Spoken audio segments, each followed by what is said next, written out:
Hey guys, I'm recording this lecture today. This is what I would have went over in the Zoom meeting, but I do have to leave school early today, therefore we can't have our Zoom meeting. I have to drive my mom to the eye doctor, so um, anyhow, I'm recording this before I leave, and we're going to kind of skip over these warm-up questions, but keep them in mind because you may see them on a quiz or a test, but nonetheless, George Washington, what he does when he gets elected is he picks a presidential cabinet. And really, a lot of what Washington does during his presidency is going to influence future presidents and kind of set a standard for what a president should do and how he should run the executive branch. And so I'm going to talk a little bit about Adams' presidency as well. I do have another lecture for that later on in the week, but kind of get a little bit of an overview. This lecture is kind of more of just a generalization of the main things you need to know. And so first off, we're going to start about what is America like in the 1790s. Well, we have a predominantly rural society. 80% of households were involved in agricultural production. 750,000 African Americans living within the United States, making up 20% of the population. And most lived in the South, generally as slaves, but about 10% lived in the North or on the frontier. And it's important to note that slavery is not outlawed in the United States, so it extends all the way up into even northern states such as New York. Slavery was legal. That will change, a few decades on down the road, but nonetheless, slavery is legal in the majority of the United States. And so we have this new government under the Constitution, and now we got to see how is this government going to work out. Remember, the Articles didn't work so well, and so they go back to the drawing board and come up with the Constitution. And so as Congress convenes in 1789, the states have ratified it. It becomes supreme law of the land, and now we have to decide who's going to be the head of the executive branch. And so Washington gets 69 electoral college votes, and John Adams gets 34 electoral college votes and becomes vice president. Remember, in the Constitution, the way it's originally written, it says that the vice president will be the runner-up to the actual president. So whoever comes in second place will get the vice presidency. Obviously, that's not the way it is today. That changes with one of the amendments is 20-something. I can't remember the exact one off my head. But nonetheless, just remember that the runner-up becomes vice president, because this will be an issue when we see political parties start to form, and you start seeing Jefferson with different political ideas as he becomes third president of the United States. So nonetheless, just remember that the runner-up became vice president. And the Bill of Rights is adopted by Congress and then ratified in 1791. Remember that to get the states to ratify, to get enough states to ratify, Congress had to promise to add a Bill of Rights to the Constitution to protect, individual rights as well as states' rights. And so the Bill of Rights is then ratified and passed by Congress and the states in 1791.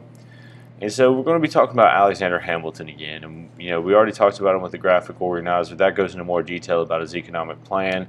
But, he is the first Secretary of the Treasury in Washington's cabinet. Washington picks Alexander Hamilton to be in charge of the nation's finances, to kind of get, get the economy in order for this new country. He said that the war debts were their national responsibility and should be paid by all the states, since all the states benefited from winning independence as a result of the war. And as we talked about in the other lecture, Alexander Hamilton, the northern states still owed debt, but the southern states, many of them having paid off their war debt, did not see this quite as fair. And so called for a national assumption of debts. This means that the national government will take on the debts that were still owed by the states. And this also built a sense of American nationalism. So the idea that we would work together with this new central government, the central government would unify the states to take care of this debt problem that we have. And again, there's controversy. Most of the debt was held by the Northerners, and sharing it did not seem fair to many in the South. And so how's Hamilton going to get the nation's finances in order? How's he going to take care of this war debt? Well, he wants to create a national bank, and this will be a hot button issue that'll start causing kind of political parties to form. It'll be one of the issues that differ between the Federalists and what will become the Democratic Republicans, formerly the Anti-Federalists. And so he wanted this national bank to be able to print money, so we'd have a national currency, not each state printing its own money like it was before. And he wanted to consolidate all the debt into one and start paying it down with this national bank and investors' money. And so this would be a source of expanding capital for a growing economy. And so this bank would also be giving out loans to try to expand the U.S. economy, mainly to merchants and things within port cities. We're going to start seeing by the year 1800 arrives, a little bit in the 1790s, but we start seeing the beginnings of the Industrial Revolution, or the first Industrial Revolution, where we have things like small textile mills starting to form. And so Hamilton will want this national bank to be able to invest in that to grow the U.S. economy during this time. And he argued that the bank was necessary, therefore falls under Article 1 of the Constitution. Remember, we talked about the elastic clause saying that Congress can do whatever, or that Congress can do whatever it needs to do what is necessary and proper for the United States. And so that part of the Constitution has been kind of expanded a lot of times in order for the federal government to kind of reach in to certain things that aren't specified within the Constitution, aren't necessarily powers granted to the federal government, but they may need to step in. And so this bank obviously was met with opposition. Mainly Thomas Jefferson is the most outspoken. Him and Hamilton really do not get along during this time. And so Jefferson argues that the bank does not fall under Article 1's necessary and proper clause. Madison and other anti-federalists led opposition, saying that it was unconstitutional. We have Northern representatives, as you can see here, they vote 31-1 for the bank, but Southern representatives vote 19-6 against it. So we start seeing a political divide as well with this national bank between North and South. And when you guys read George Washington's farewell address, that's one of the things he warns against with political parties is, geographical kind of division between parties. So Jefferson and his Democratic Republicans will start to represent kind of the southern states, and then the Federalists will start to represent the northern states. So we see a political divide between North and South. And again, that kind of goes back to economy as well. But anyhow, you can see the northern states are very for this national bank because they're going to be forgiven of all their debt. So it's going to not be their problem anymore. It's going to be the national government's problem. And so this leads to a question that we'll kind of talk about throughout U.S. history and in this class is, the interpretation of the Constitution. So we have two ideas here. We have a strict interpretation of the Constitution, which Jefferson will be a proponent of, saying that if it does not say it word for word within the Constitution, then the government does not have that right. And then you'll have kind of broad construction, which is also sometimes called loose construction. And people like Hamilton will be a proponent of that because they want to do what is necessary and proper for the use that clause to kind of expand the roles of government. Sometimes it doesn't say it verbatim in the Constitution, but the government can make moves, or the federal government may need to make moves in order to act in the best interest of the people. And so, how is this national bank going to be structured? Well, first, Washington accepts Hamilton's argument that the government did have the right to charter certain institutions, whether it was clearly defined in the Constitution. So he gets the backing of Washington for this idea, which is pretty solid for him. That helps push it through Congress. And the bank is created, overseen by the federal government. However, 80% of the money within the bank would be outside investors. And so this is one of the things that will kind of make people weary of this national bank, because the majority of the money is held by private investors. And so some people will criticize Hamilton for serving the wealthy, because the wealthy were going to be making money, the investors were going to be making money with this national bank, not your average small-time farmer living out on the frontiers. And so the result of all of this is that Hamilton does have some achievements. He's able to get the national bank created. He enhances the value of the dollar, secured the nation's credit. Remember, he's trying to build that good credit score for the United States. Attracted foreign capital, so attracted foreign investment in the United States, which will be important, especially when it comes to the Industrial Revolution, getting the capital necessary for the United States economy to grow. Because you got to have capital, you got to have people investing within the economy for it to be doing well, for it to grow. And prosperity began to flourish as a result. The economy was doing very well in the 1790s. That'll carry over into the early 1800s. America is expanding, ingenuity and everything will kind of, play into that. But regardless, the economy starts doing well with Hamilton's plan. He, set out to do a goal, and that was to improve the economy and take care of the debt, and he's able to get that done. However, he does have some weaknesses with, his ideas, and the first one was he never really understood the common person, I would say, the farmer on the frontier, or, just small-time farmers in general, or really, even big plantation owners in the South, because Hamilton is mainly focused on having good trade relations, also a part of having a good economy. And as we'll see, when we talk about the French Revolution, he kind of cozies up to the British because, they make more money for the United States. They're a bigger trade partner than France when the French Revolution breaks out. But nonetheless, he gets accused of being an elitist, meaning that he's kind of serving the wealthy and not serving the average person. And, a lot of his economic policies will benefit more wealthy individuals in the United States. His reason for doing that is to try to get them to invest in the economy, but nonetheless, he really makes he makes the rich richer with these economic policies. So we have Jay's Treaty. John Jay was the diplomat for the United States to Great Britain, and there's some issues still going on between the United States and Great Britain. First of all, Great Britain is seizing U.S. ships, whether those are merchant ships or military ships. They're, still treating the United States kind of like a colony. They still were occupying forts on the frontier, so those forts in and around the Great Lakes. This will be an issue that we'll talk about kind of next week in the War of 1812. But they were supposed to vacate these forts anyway as a result of the Treaty of Paris. But they stick around, and we have British troops in the borders of the United States, so that's a problem.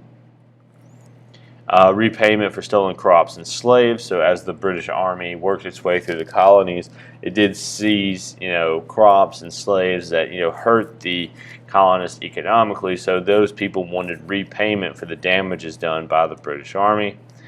And then you have a treaty on commerce in the West Indies.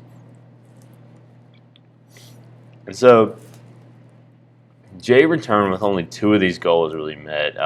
He does get the British to say, yeah, we'll stop seizing your ships, and we'll, give you a treaty. We'll, open up commerce in the West Indies, which would have benefited Britain anyway.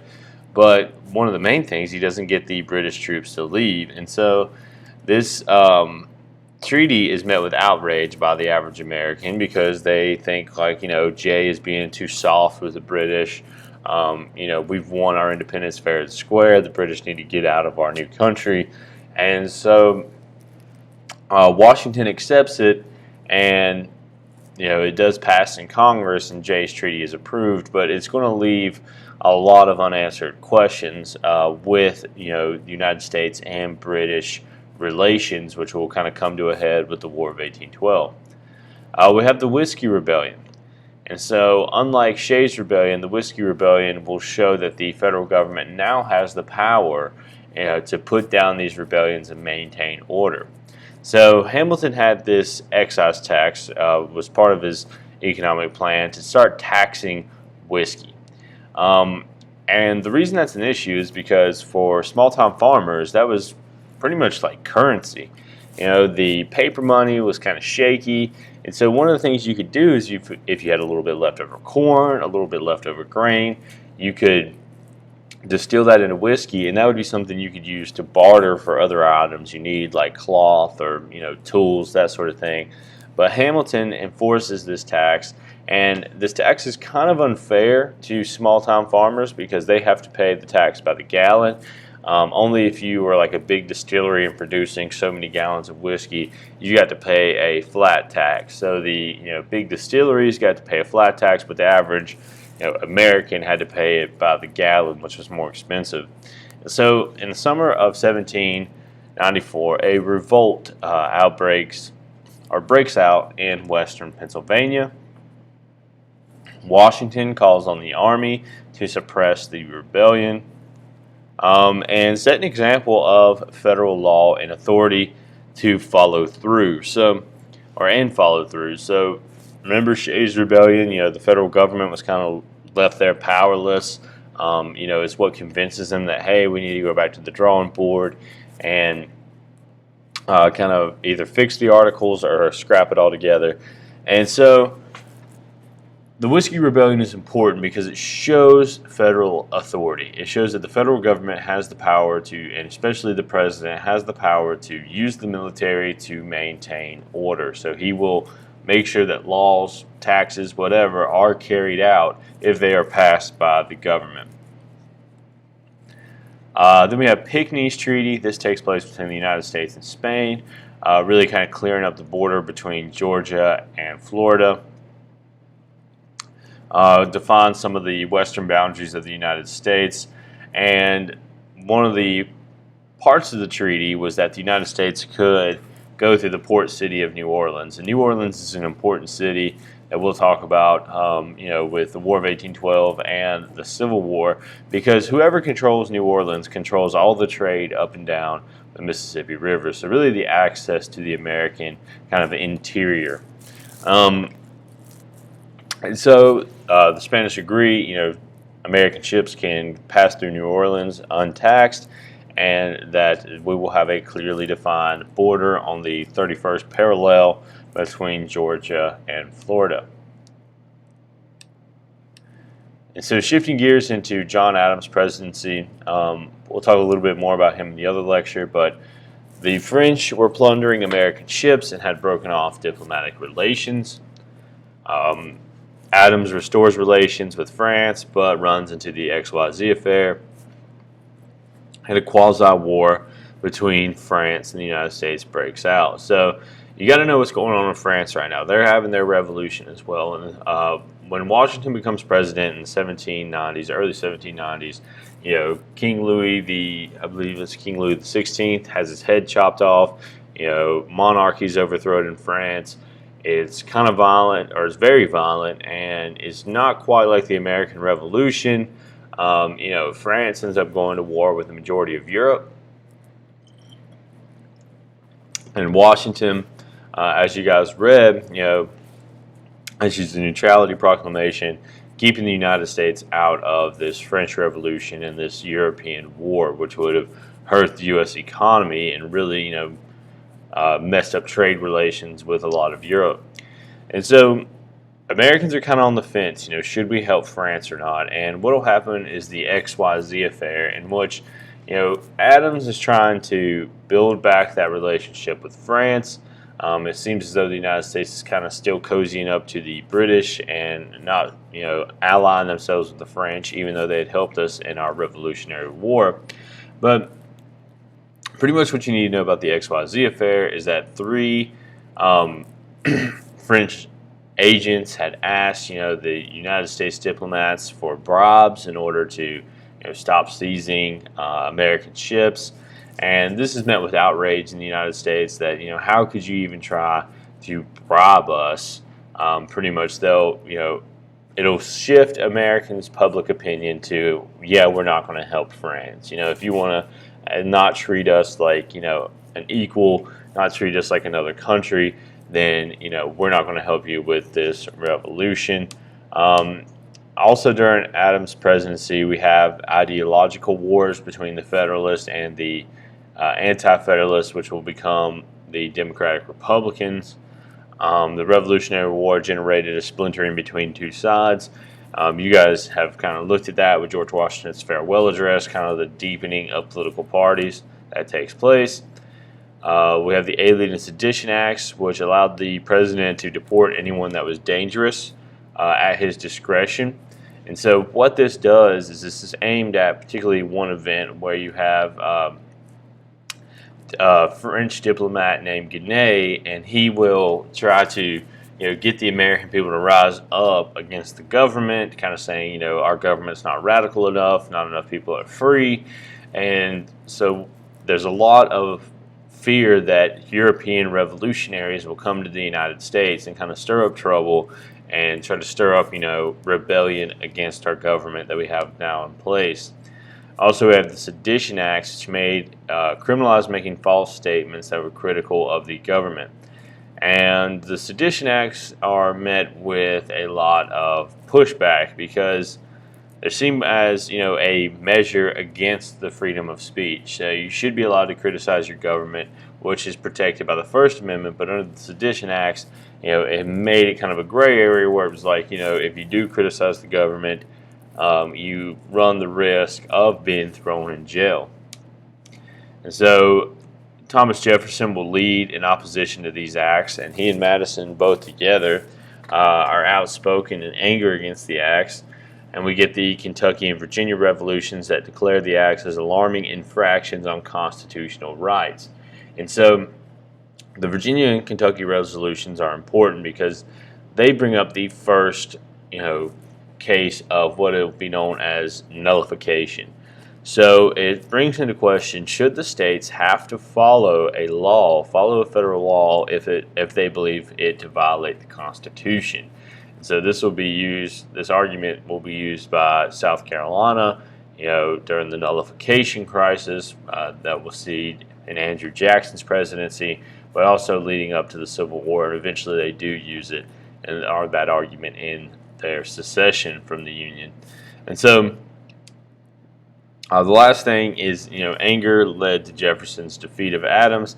So people kind of get fed up with the Federalists. That party eventually kind of phases out because people look at the Federalists as, they're too elite. They're trying to give the government too much power, and that'll lead to Thomas Jefferson, who wanted the power to be more up to the people, getting elected in 1800. And we'll talk more about Jefferson's presidency next week. So if you have any questions, as always, email me, and I will see you guys on Friday.